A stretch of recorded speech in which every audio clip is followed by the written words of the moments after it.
Subscribe to Awaaz today. Click on the bell icon for latest national and international buzzing news. CREDAI MCHI Raigad unit के माध्यम से training of UDCPR seminar का आयोजन CIDCO auditorium में किया गया। इस सेमिनार के chief guest minister urban development व पीडब्ल्यूडी गवर्नमेंट ऑफ महाराष्ट्र व गार्डियन मिनिस्टर एकनाथ शिंदे ने सेमिनार को संबोधित किया। आज क्रेडाई एमसीएचआय रायगडच्या वतीने नवीन झालेल्या युनिफाईड डीसीआरच्या बद्दल मार्गदर्शनासाठी एक सेमिनार आयोजित केले। त्या सेमिनारला मला आपण चीफ गेस्ट म्हणून बोलवलं, त्याबद्दल मी आपला मनापासून आभारी आहे। आपल्याला मनापासून धन्यवाद देतो आणि आपल्याला शुभेच्छा देखील देतो।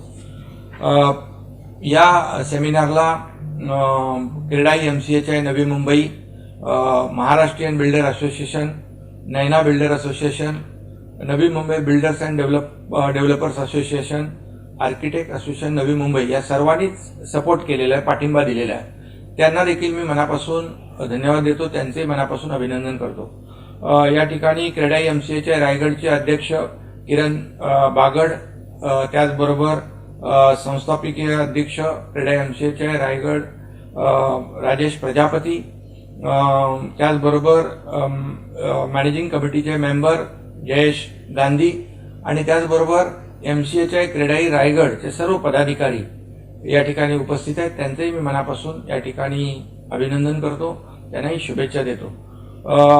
आमच्या नगरविकास विभागाचे टाउन प्लॅनिंगचे सर्व अधिकारी, या मुख्याधिकारी असतील, नगरविकास विभागाचे सर्व अधिकारी आहेत।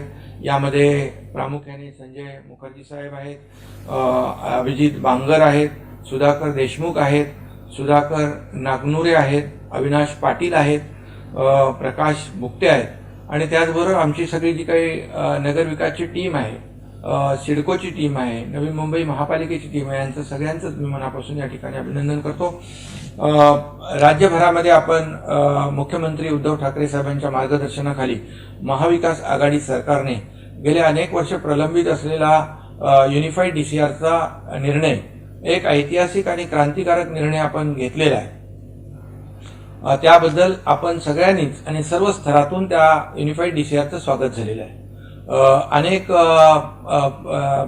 लीड वर्तमानपत्रांनी म्हणजे प्रमुख जे वर्तमानपत्र आहेत, जे या ठिकाणी राज्यामध्ये ज्यांच्यावर विश्वास आहे, अशा लीडिंग वर्तमानपत्रांनी देखील या युनिफाईड डीसीआरचं स्वागत केलेलं आहे। आणि खऱ्या अर्थाने आज आपण पाहिलं तर या युनिफाईड डीसीआरचा जो काही फायदा आहे तो सर्वसामान्य लोकांना मोठ्या प्रमाणावर होणार आहे आणि म्हणून सर्वसामान्य माणसं म्हणजे एंड युजर जो आहे त्याचं हित लक्षात घेऊन, डोळ्यासमोर ठेवून हा आपण ऐतिहासिक निर्णय घेतलेला आहे। आणि त्यामुळे खऱ्या अर्थाने आज आर्थिक मंदी असताना, कोविडचं संकट असताना देखील या रिअल इस्टेटला आपल्याला चालना देण्याची आवश्यकता होती। कारण या रिअल इस्टेट आणि जी काही कन्स्ट्रक्शन तुमची इंडस्ट्री आहे यावर लाखो लोक त्याच्यावर अवलंबून आहेत, लाखो लोकांना रोजगार देखील मिळतो। ॲग्रिकल्चर नंतर म्हणजे कृषी विभागाच्या नंतर सेकंड नंबरची मोठी इंडस्ट्री लोकांना रोजगार देणारी ही आपली आहे। त्यामुळे जेव्हा आपली इंडस्ट्री अडचणीत असते त्यावेळेस त्यांना मदत करण्याचं काम, त्यांना मदतीचा हात देण्याचं काम सरकारने केलं पाहिजे, ते आम्ही मुख्यमंत्री महोदयांच्या मार्गदर्शनाखाली केलं आहे। या युनिफाईड डीसीआरमुळे मी काही जास्त डिटेलमध्ये जाणार नाही, जे आमचे अधिकारी आहेत ते सांगतीलच, परंतु या ठिकाणी वेगवेगळ्या शहरांमध्ये वेगवेगळ्या विकास नियंत्रण नियमावली असल्यामुळे त्याचा वेगवेगळा अर्थ काढला जात होता आणि त्यामुळे अनंत अडचणी निर्माण होत होत्या आणि लोकांनाही आणि आपल्या सगळ्यांनाही त्रास होत होता। आणि म्हणून आज राज्यामध्ये एकच विकास नियंत्रण नियमावली लागू केलेली आहे। त्यामुळे एफएसआयच्या बद्दल ज्या काही तक्रारी होत होत्या, प्राप्त होत होत्या, त्याही राहणार नाहीत। त्या ज्या आपण जवळपास कमाल 3 एफएसआय आपल्याला या ठिकाणी दिलेल्या आहे, इन्सेंटिव्ह एफएसआय, एन्सिलरी एफएसआय, ही सगळी नवीन संकल्पना यामध्ये आम्ही इन्क्लूड केलेली आहे।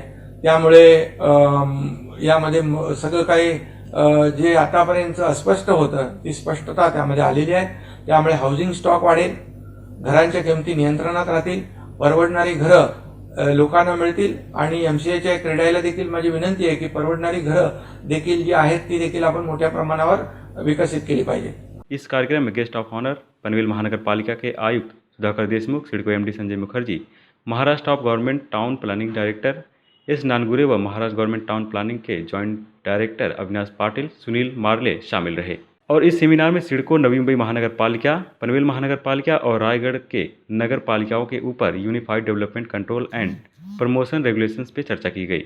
इस सेमिनार के बारे में अपना मनोगत व्यक्त करते हुए पनवेल महानगर पालिका के आयुक्त सुधाकर देशमुख ने यूडीसीपीआर के महत्व को बताया। खरं तर आज भाषणबाजी अपेक्षित नाही, आपण सर्वजण शंका निरसन आणि प्रशिक्षण घ्यायला आलेलो आहोत, पण जे बोलवलेलं असतात त्यांना बोलायला लागतं किंवा बोलायला लावलं जातं, म्हणून मी इथं उभा आहे। खरं तर शासनाचं हे अत्यंत महत्त्वाचं पाऊल की ज्याच्यामध्ये आपण यूडीसीपीआर 2 डिसेंबरपासून सुरू केले आणि लगेच लागू केले महाराष्ट्रभर। आत्तापर्यंत महाराष्ट्रामध्ये म्हणजे 66चा कायदा आला आणि तत्पूर्वी सुद्धा आपण फक्त डेव्हलपमेंट कंट्रोल रेग्युलेशन किंवा डेव्हलपमेंट कंट्रोल रूल बघत होतो। या नियमाचं खरं वैशिष्ट्य म्हणजे development control and promotion rules, का ज्याच्यामध्ये एक घटक जो आहे ज्याला आपण फक्त आपल्याकडचे येणारे क्लायंट म्हणत होतो, आर्किटेक्ट असतील किंवा डेव्हलपर, तर ते एक विकासाचा घटक आहे। हे शासनाने शासन स्तरावर मान्य करून ह्या नियमामध्येच आणलेलं आहे की development control and promotion regulations किंवा रूल्स आपण जे म्हणतो ते आता याच्यामध्ये आले। हे करताना खरं तर टीमनं खूप काम केलेलं आहे, बऱ्याच गोष्टी एकत्र केल्यात, किती मोठा अभ्यास केलेला आहे, फार म्हणजे याच्यामध्ये पाटील साहेबांशी माझं मध्ये मध्ये बोलणं होत राहायचं, अनेक गोष्टी केलेल्या आहेत। आता सुरुवातीलाच मुद्दा उपस्थित केला की फायरच्या बाबतीमध्ये थोडंसं वेगवेगळे डायरेक्शन्स आहे, ह्या डायरेक्शन्स नक्कीच आहे। याच्यामध्ये ह्या टीमनं त्याच्यावरही प्रयत्न केला की हे कशा पद्धतीनं रेग्युलाइज करता येईल, पण ते झालं नाही पहिल्या टप्प्यामध्ये। याचा अर्थ असा नाही की भविष्यात होणार नाही। आणि सेव्हिंग क्लॉजमध्ये ज्या ज्या गोष्टी करून ठेवलेल्या आहेत त्याच्यामध्ये आपल्याला आता वेगळं 37चं मॉडिफिकेशनसुद्धा लागत नाही आणि आपल्याला डायरेक्ट ह्या गोष्टी डायरेक्शन्स याच्यामध्ये लागू होणार आहे। त्यामुळे तसं डेव्हलपर्स किंवा आर्किटेक्ट यांनी घाबरून जाण्याचं काही कारण नाही। जसे पनवेलमध्ये आपण म्हणतो की फायरचे दंडाची रक्कम जास्त आहे, तशी अनेक ठिकाणी आहे, तर ती याच्यामध्ये त्याचा थेट अंदाजपत्रकावर काही ठिकाणी परिणाम होतो, म्हणून फक्त कमिटीला आत्तापर्यंत निर्णय घेता नाही आला, पण विनविनमध्ये याच्यावर निर्णय लवकरच होणार आहे। जसं आपल्याला माहिती आहे की सेव्हिंग क्लॉजमध्ये A to Hच्या बाबतीमध्ये आपल्याला डायरेक्शन जोपर्यंत मिळत नाही तोपर्यंत आपण जुन्या परमिशन किंवा जुन्या DCR प्रमाणे ज्या परमिशन आहे त्या UDCPR प्रमाणे कन्वर्ट करायच्यात, तो विषय अजून प्रलंबित आहे, तो लवकरच ह्या महिन्यामध्ये शासन मार्गी लावण्याच्या प्रयत्नात आहे। याच्यामध्ये स्पेशल कमिटी पण केलेली आहे। याशिवाय काही एक पनवेलचीच जे एक क्लॅरिफिकेशन आपण शासनाला मागितलं आहे की जे अंबरनाथ बदलापूरमध्ये जी 11 गावं होती आणि त्याची लिंक जी आहे तिथले DCR केल्यामुळं आपली लिंक रिजनल प्लॅनची जी MMRDAच्या रिजनल प्लॅनची लिंक होती ती लिंक तुटलेली आहे, ती लिंक एस्टॅब्लिश करावी अशा प्रकारचा प्रस्ताव पण आपण दिलेला आहे। अशा छोट्या छोट्या गोष्टी आहे, पण कुठलीही गोष्ट कुठलेही नियम जेव्हा नव्याने अस्तित्वात येतात त्यावेळेस ह्या शंका जेव्हा प्रॅक्टिकली इम्प्लिमेंट आपण करतो त्यावेळेस त्या समोर येतात। त्यामुळे हे प्रॅक्टिकली इम्प्लिमेंटेशन आपण सुरू केलेलं आहे आणि प्रॅक्टिकली इम्प्लिमेंटेशन करताना ज्या ज्या शंका येतील त्याचं निरसन नक्कीच करण्यासाठी सकारात्मक पद्धतीनं आदरणीय प्रधान सचिव गगराणी साहेबांच्या माध्यमातून आणि या सगळ्या टीमच्या माध्यमातून फार चांगला प्रयत्न होतोय। आपण सर्वांनी या कार्यशाळेचा भरभरून लाभ घ्यावा। MCHI के प्रेसिडेंट किरण बगाड़ी ने कहा कि UDCPR आने से अब गरीब लोगों को घर खरीदने का सपना भी पूरा होगा। इसमें कैसा है कि UDCPR का सेमिनार रखने का ऐसा मकसद था कि हमारा UDCPR जो सैंक्शन हुआ है फिर भी जो प्लानिंग अथॉरिटी है सिडको, PCMC, MSRDC ये वो थोड़े कंफ्यूज थे, पर हमारे प्लान पास नहीं हो रहे थे। वो बोल रहे थे कि 2 महीना लगेगा, 3 महीना लगेगा, क्योंकि हमको ये क्लैरिटी नहीं, वो क्लैरिटी नहीं।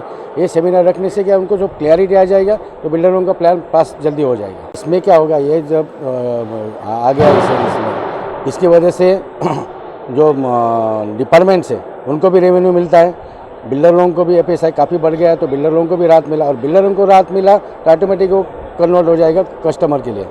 तो जो गरीब लोगों को भी घर मिलना है, ऑटोमेटिक रेट कम हो जाएंगे अभी, क्योंकि जिधर 1 FSI था उधर करीब 2.5 से 3 FSI हो गया है। तो वही लैंड कॉस्ट पे अगर FSI बढ़ गया तो वो जो बेनिफिट है वो तो बिल्डर लोग कस्टमर को देने वाले, तो जो मोदी जी का सपना है 2022 तक सबको घर देना वो पूरा हो जाएगा ऐसा लगता है मुझे इसमें से, क्योंकि कॉस्टिंग भी कम आ रही है। दूसरा चीज़ है कि जितने भी अथॉरिटी है उनको अगर काफ़ी रेवेन्यू मिलने वाला है प्रीमियम से, तो इंफ्रास्ट्रक्चर में भी उनको अच्छा मिलेगा इंफ्रास्ट्रक्चर करने के लिए। हाँ, क्रीडा MCHI रायगढ़ का प्रेसिडेंट हूँ मैं, किरण बागड़। इस सेमिनार के बारे में अधिक जानकारी देते हुए MCHI founder president Rajesh Prajapati ने UDCPR के महत्व के बारे में अपनी प्रतिक्रिया दी है। देखिए यूडीसीपीआर जो है uniform development control and promotion rules, ये 3 दिसंबर को आ गए थे। अभी तक इम्प्लीमेंट पूरी तरह से हुए नहीं है क्योंकि इसमें बहुत सारे क्लैरिफिकेशंस बाकी है, बहुत सारे इंटरप्रिटेशंस लोग कर रहे हैं जो कि अलग अलग तरीके के हैं।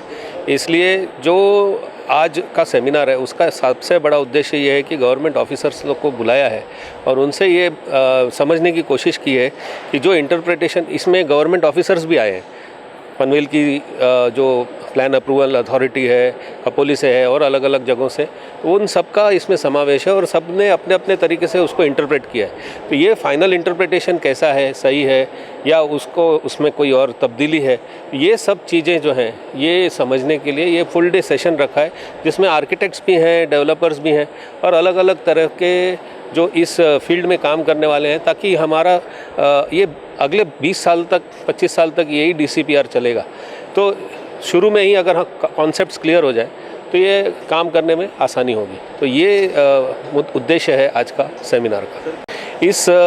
इसमें pre lunch end post lunch session सुबह 10 बजे से 5 बजे तक का सेशन है और इसमें सारे developers, architects, planners, consultants, engineers और इस क्षेत्र के काम करने वाले सभी प्रोफेशनल्स को इसमें आमंत्रित किया है।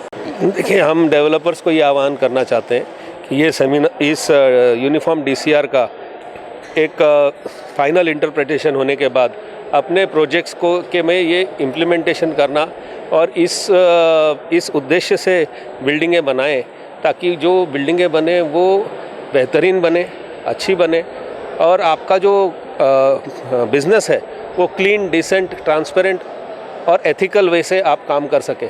ये जो यूडीसीपीआर है इसमें बहुत सारी एम्बिग्विटीज़ काट दी हैं, इसमें कोई फ्री एरियाज़ वगैरह सब ख़त्म हो गए।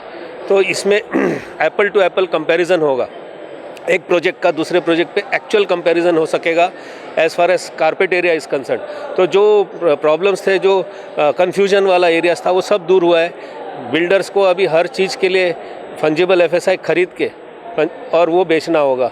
तो एक बिज़नेस प्रैक्टिस जो है वो अच्छी होगी और फ्लैट्स भी ज़्यादा बनेंगे, अफोर्डेबल होंगे और प्राइजेस में स्टेबिलिटी आएगी। वीडियो जर्नलिस्ट मित्रांनो के साथ पंकज बेनवंशी की रिपोर्ट, आवाज़ today, Navi Mumbai. Subscribe to Awaaz today. Click on the bell icon for latest national and international buzzing news.